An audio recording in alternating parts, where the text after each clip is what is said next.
सत्याची बाजू मांडणारे हक्काचं न्यूज चॅनल। जळगाव जिल्हा पोलीस अधीक्षक कार्यालय परिसरात पती-पत्नीच्या वादातून नातेवाईकांमध्ये फ्रीस्टाईल हाणामारी। पोलीस अधीक्षक कार्यालय परिसरात असलेल्या महिला दक्षता कक्षात समुपदेशनासाठी आलेल्या पती-पत्नीच्या नातेवाईकांमध्ये वाद होऊन झाली फ्रीस्टाईल हाणामारी।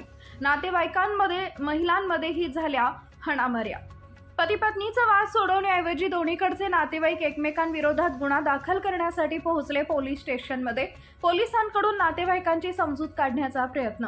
जळगाव जिल्हा पोलीस अधीक्षक कार्यालय परिसरात पती-पत्नीच्या वादातून नातेवाईकांमध्ये फ्रीस्टाईल हाणामारी झाल्याचा प्रकार घडला असून पोलीस अधीक्षक कार्यालय परिसरात असलेल्या महिला दक्षता कक्षात समुपदेशनासाठी आलेल्या पती-पत्नीच्या नातेवाईकांमध्येच फ्रीस्टाईल हाणामारी होऊन नातेवाईकांचा वाद हा पोलीस स्टेशनपर्यंत पोहोचलाय।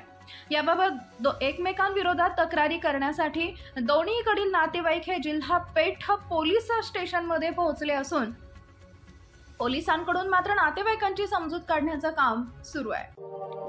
अशाच ताज्या बातम्या पाहण्यासाठी सह्याद्री न्यूजला लाईक करा, सबस्क्राईब करा आणि बेल आयकॉन प्रेस करा। धन्यवाद।